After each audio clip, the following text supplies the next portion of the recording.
This is the Domain Magnate Show, where you'll learn everything you need to know about buying, optimizing, and selling online businesses with your host, Michael Bereslasvky. Welcome, listeners, to the new episode of the Domain Magnate Show. Today, we have with us Kelcey Lehrich, co-founder of 365 Holdings. Hi, Kelcey. Hi, thanks for having me. So tell us a little about the company, maybe how big you are, what kind of businesses you hold. For sure. So 365 Holdings is a vertically integrated holding company for e-commerce brands. We tend to buy a handful of brands every year. We've been at this for 4 years now. We have bought and sold a handful of companies. Today, the portfolio is 5 brands. We've got a little north of 70 employees across the whole organization. We look at the business really as a vertically integrated shared services model. So 365 Holdings is our company, and everybody works for 365 Holdings or for our fulfillment business. And then we look at the brands that we buy as really like lines of business within the holding company. And when we make an acquisition, we look to vertically integrate as much of that acquisition into the holding company as possible and own all of the costs of doing business in-house. We run our own call center, our own fulfillment business, marketing, advertising, supply chain, operations, customer service team, everything under one roof here in Northeast Ohio. That's awesome. And do you sell through Amazon, FBA, or do you run your own e-commerce, basically handle all the shipping and everything? Yeah, we're very heavy on D2C. This year, we'll probably do 15%, maybe 20% of the total revenue on Amazon and wholesale. The other 80 to 85% will be on our own channels through our own sites. That's great. I think it's definitely awesome to have more diversification from Amazon. We've seen so many funds recently that just focusing on Amazon brands because it's so much easier to buy and manage, but I think the risks are not always worth it. I would agree with you. I think there's been some interesting endings to a few of those companies that have been rolling up. I wish them all the best. I'm sure some will be successful. I think some may not be, but we'll let it play out and we'll see. Well, in the last episode, we did have Jim Mann from Thrasio. And I listened to it. Yeah, that was an interesting conversation. So they have raised quite a bit of capital, and that allowed them to buy just a lot of different brands. It seems that so far it's going really well. Yeah, raising venture is a very different business model. To have hyper growth and the expectations of venture capital investors. We're privately held. It's just myself and my business partner. He serves as our president and runs the operation day to day. It's just the two of us that own the business. We don't have any outside investors that we have to hit certain growth expectations for. We can stay true to our goals, doing what's right for our team and for the culture we've built, and not having to have the demands of outside investors for the vision for the holding company. Yeah, that's great. So are you all self-funded? Everything just based on your own capital? No investors? Correct. Retained earnings and bank loans. We've used SBA financing for a lot of our growth. We've also used alternative financing, things like Wayfly or Kickfurther over the years to help with inventory or working capital needs. But that's allowed us to maintain all of the equity just between us as the founders. And again, not having any outside demands other than our lenders, our employees, the government for taxes. We don't have to answer to anybody else for doing what's right for our team. That's awesome. So these 5 brands, do you stick to a specific niche, or was it more like opportunities? Yeah, we got what I think is maybe a unique lens that we look at criteria for a brand. We want businesses that are really market-based brands. So a brand not defined by the products that it sells, but a brand defined by the customer avatars that it serves. So look at our portfolio today, and one of our brands is NickiesDiapers.com. We're one of the largest retailers of cloth diapers and sustainable parenting. That business really is not defined by the cloth diapers. It's really defined by the moms and dads that buy those products to care for their kids. Look at one of our other brands. Recent acquisition is culturesforhealth.com. It makes fermentation cultures, anything you need to make your own kombucha, yogurt, sourdough bread, cheese, things like that. If you're somebody who's passionate about your health, you're concerned about the quality of the foods you take in, and you want to ferment your own foods at home, you're a very unique customer type for us to market to. And so we look at brands that are built around specific customers where we can iterate on product development and content for that end market. And so our lens is less about, hey, we need it to be consumable, or we need it to be pets or sports or outdoors. We're really good with any end market if the brand is defined by its customers, less so than its products. Yeah, that's an interesting approach. I guess the big benefit is that if a brand is defined by customers, you can have a bigger margin. You don't have to compete with others as much. People are just shopping for a brand, not just the product. Yeah. You also have a much more, in my opinion, a much more durable and sustainable business because you can iterate on products as market demands shift. I think we've all seen, fads come and go, whether it's hoverboards or drones or pop sockets, fidget spinners. There's been products that have come and gone. I remember listening to an interview a couple of years ago. We had the big solar eclipse, and a guy on Amazon made, tens of millions of dollars selling eclipse sunglasses, but he's never going to sell another pair for a few decades, right? Until the next big eclipse comes or whatever the timeline on that is. So nothing wrong with selling a great product and building a business around it. We just think it's a more sustainable model to focus on the customer. And do you usually have like one major product, or do you have a big line of product for each brand, each business? So we have our brand with our smallest catalog has 6 or 7 main products, and our biggest catalog is 7,000. And so we've got quite a diverse operation with the warehouse and production and supply chain, ranging from as little as 7 SKUs to as much as 7,000. That's great. So it's quite diverse portfolio then.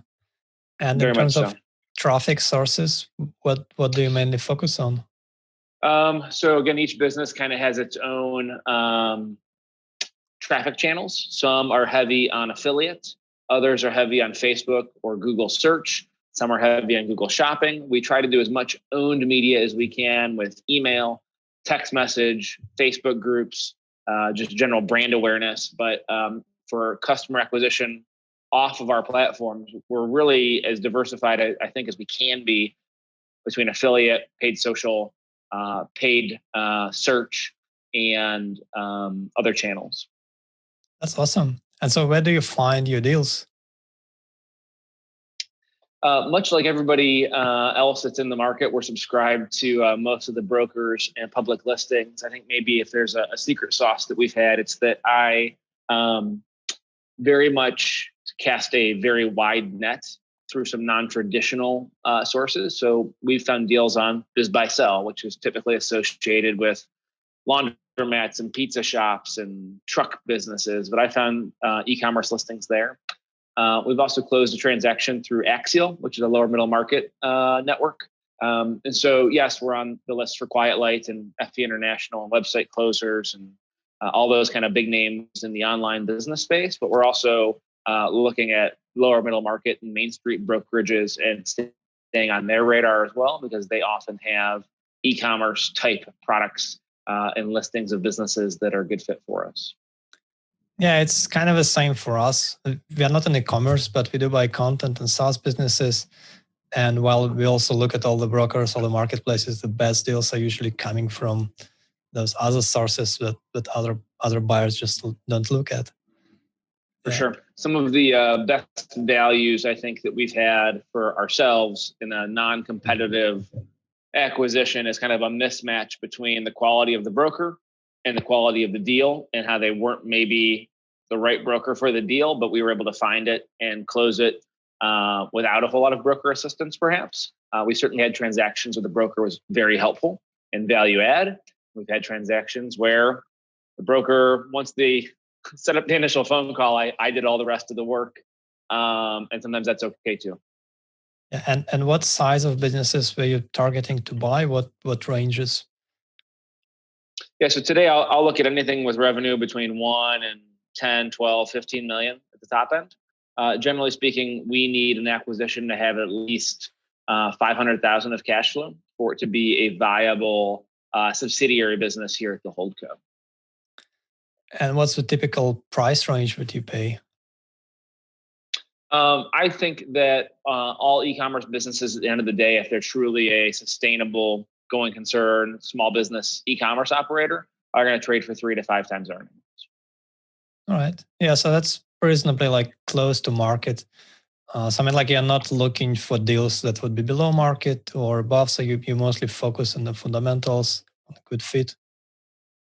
For sure. We have done distressed acquisitions where we have paid a price that was negotiated based on what the seller was willing to take, and it was predicated on our future ability. That's not our core market, though. We've done a couple of those distressed deals, and they've been good for us. Our real core thesis is around finding a going concern and paying a multiple of cash flow. Have you also done some interesting transaction, interesting deal structures with earnouts, or with having the owner keep some equity? We've never done rolled equity. We've done seller financing. We've done earnout. We've done cash. We have done foreclosure auction. We've paid above asking price. We've paid below asking price. We've kind of done, I guess, every variation there is. The real hallmark, though, has been, at least thus far, that we're typically going to kind of pack up that business and relocate it to Northeast Ohio for a full integration.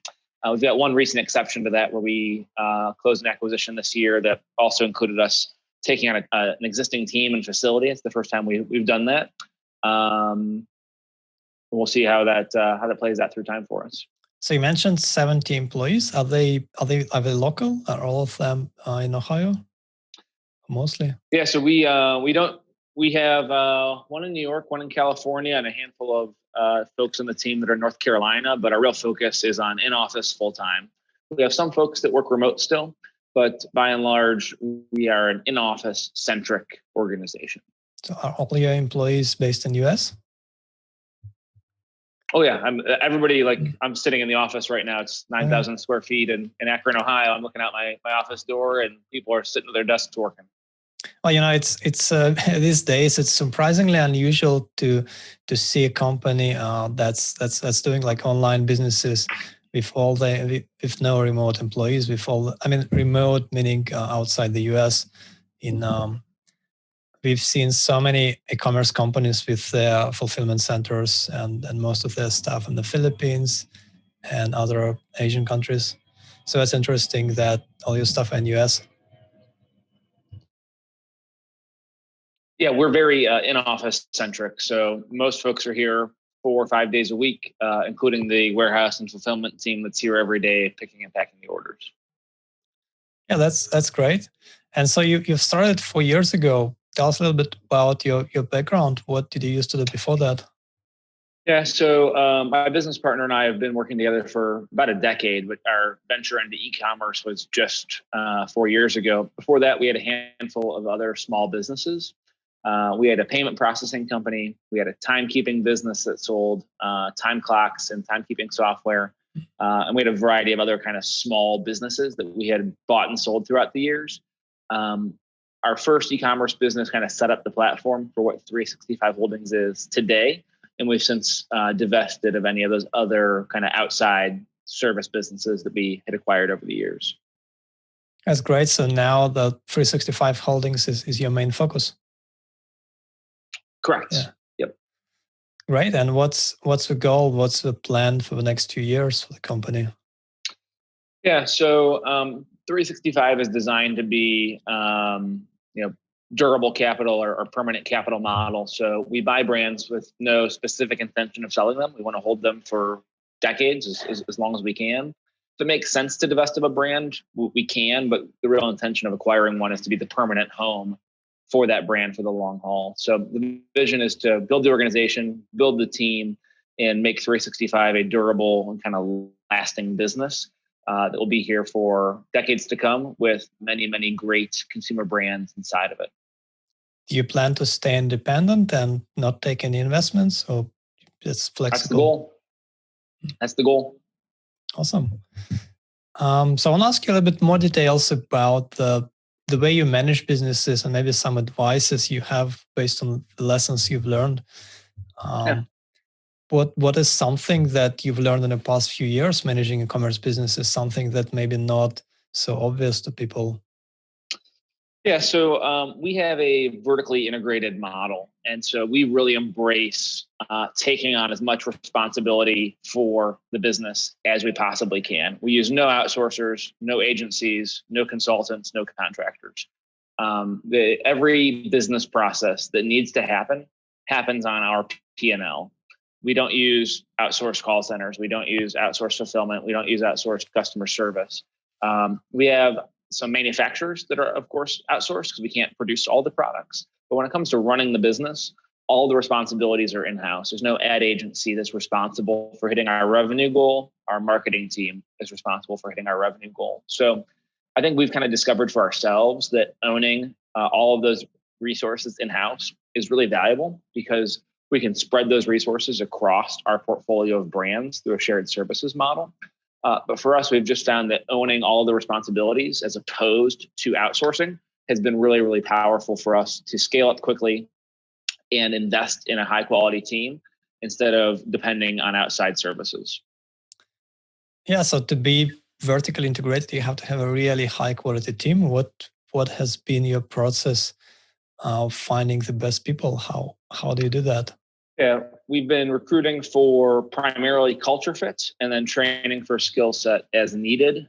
That's changed a little bit recently where we've had the opportunity to find high caliber culture fits that also had an existing skill set. Early on in our journey, though, we couldn't necessarily afford to or even know how to find existing talent. So we were hiring purely on culture fit and doing all the training. I think as time goes on, we'll continue to do a bit of both. We'll continue to bring in moldable, trainable, high caliber people that are really good cultural fit for the organization. And we'll also continue to hire up with existing talent that maybe has an existing skill set that's highly applicable to the business. Do you use any management framework like OKR or something similar within a company? Yeah, so we run loosely on EOS. I say loosely because we don't use every aspect of it. We have the VTO, the Vision Traction Organizer, that EOS describes as a core framework that we use. And we set quarterly rocks and have quarterly meetings and annual goals. Everything beyond that, though, such as the HR processes, the meeting processes, those are somewhat homegrown to fit our own needs. But we do think that the long-term planning of EOS, the org chart and the visionary integrator role of EOS, and the quarterly meeting cadence of EOS are all very valuable. We use those regularly. So are you the visionary or the integrator in the Take company? a guess. Which one do you think?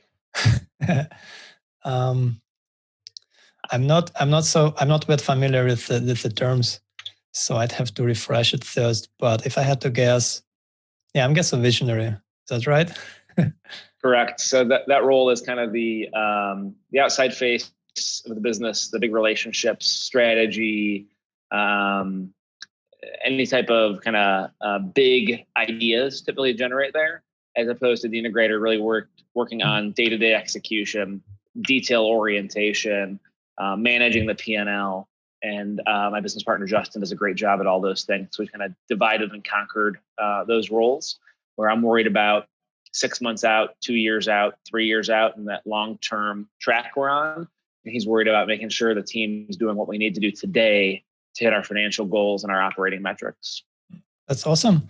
And so when you were taking people for culture fit and training, how long did it take you to train someone to really do their role well? Yeah, we use an onboarding process of 30, 60, 90 to set milestones for the first 3 months of an employee's time with us. And that process has been very, very good. We're really focused on our core values for cultural fit when we're recruiting somebody to really understand if they're going to fit in and mesh with the organization. So whether you're working in the warehouse or you're working in the office, there is a unique culture to 365. And that is more important than the skill set in our recruiting and onboarding process. What's the culture like? So I think the best way to describe it is through the couple of core values that we have. So the first one is team and culture first. This kind of ties into our capital strategy of not having any outside investors today in the holdco, of being able to put our team and our culture first when we make decisions and not having to compromise on that. A couple of others are winners keep score. So we believe that having an attitude around metrics and accountability to numbers is very important. Relentless execution. So just really buying into working very, very hard against a goal and having that kind of determination of achieving that outcome is super, super important.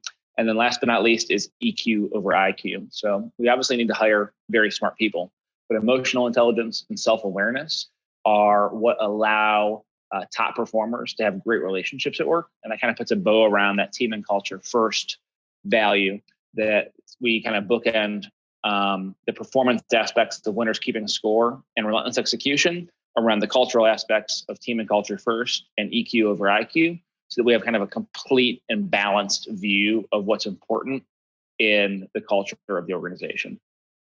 Yeah, it's pretty interesting. Thanks for sharing. It's quite unique because typically people would just have some of those more generic values, like customer first, or like learning and things like that. Yeah, so it's interesting to see that your values are very like more clearly defined. Yeah, it took a long time to get there. They were very loosely defined early on, and we had to iterate for several years until myself and Justin, my partner, really got clear on what was important to us. And I think that it's important to note that leadership in an organization can kind of guide and direct and shepherd the values, but you can't create them. You can't speak them out of thin air and mandate that we're customer centric. You can't just state that into being. If it's not true, it's kind of like a transplanted organ. The body will kind of reject it if it's not real. And so we had to look at both our aspirations and goals of what was important, what we truly valued, and take a look inside to see what was evidenced and real, and find the best way to describe those things and provide some direction and guidance to the team. And that took us probably 2 or 3 years to really finalize. And are you usually able to see right away if someone is a fit culturally, or does it take a few months to understand? We usually, I don't think we have hired a poor culture fit. Knock on wood, fingers crossed. We do a good job in the onboarding and interviewing process, and we make sure that we're bringing people in that are going to fit. Yeah, that's great. Sounds like you have a really good system on that. So going back to the e-commerce part of it, I'd like to hear some more tips on optimization. What would be something that most people with e-commerce businesses maybe don't do, that's something that can increase your sales quite quickly? If I knew that answer, I don't know if I'd be sitting here right now. I'd be on a beach somewhere. I think we really just do everything to best practices. So typically when we're buying a brand, there's going to be something that the exiting owner wasn't good at. Maybe they didn't have any Amazon presence at all. Maybe they weren't doing remarketing on Facebook the right way. Maybe their email strategy just wasn't optimized. So I don't know that I have a hot tip necessarily, other than our secret sauce really has been fully deploying all e-commerce best practices across the board. It takes work, getting reviews set up, getting cross-sells set up, building out email automations, running Facebook campaigns, setting up Google search and shopping. There's a lot to do to run an efficient and well-oiled e-commerce business. And I don't think we have it all figured out. I think we're working very, very hard every day to be the best e-commerce operator we can be.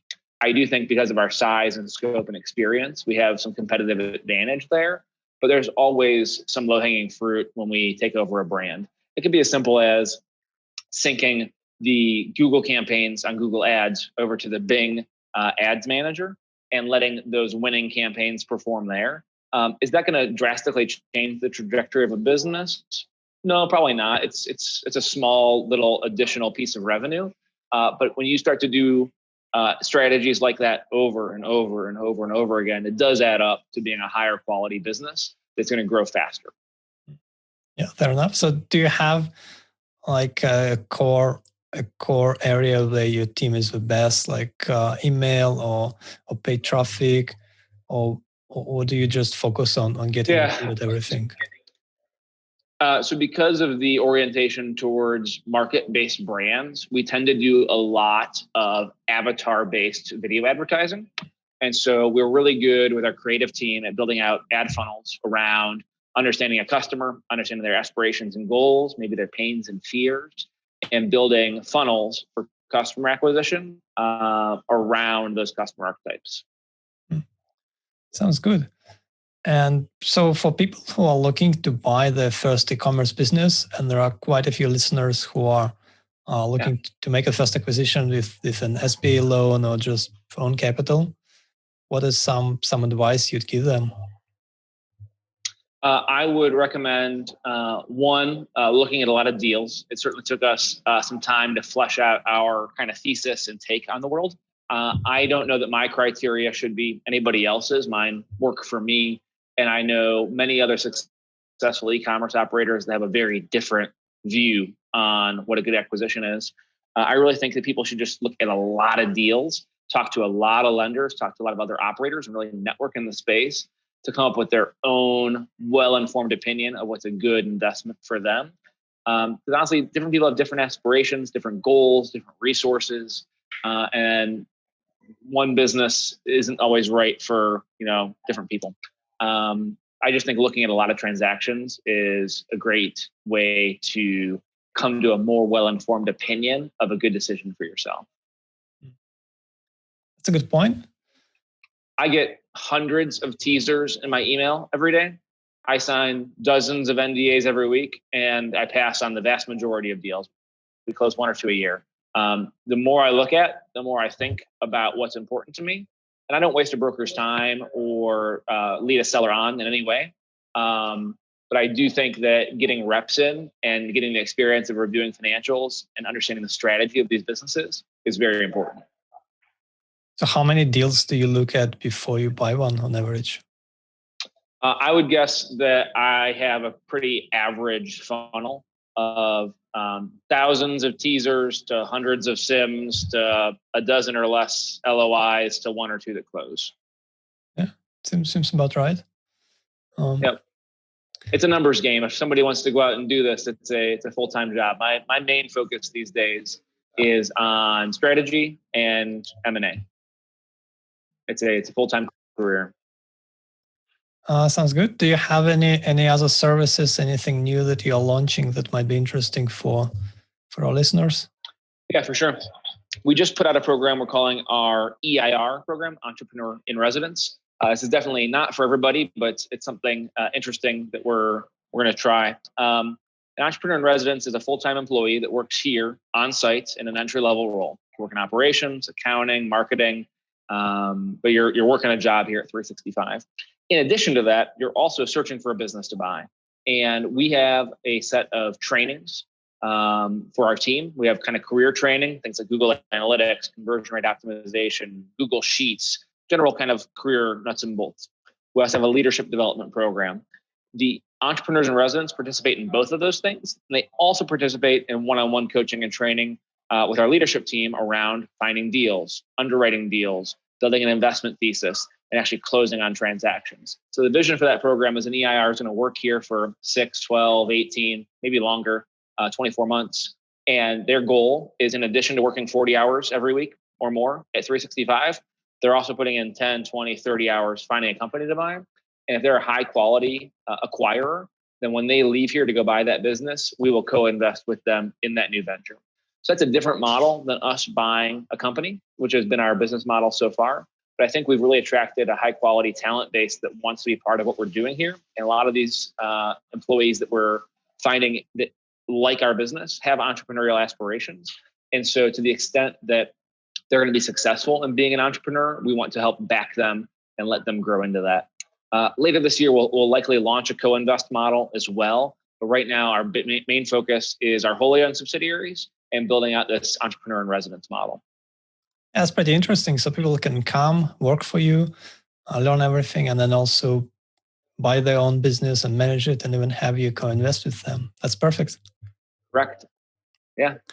Excellent. It's I'm trying to build the career path that I would have wanted 10, 15 years ago.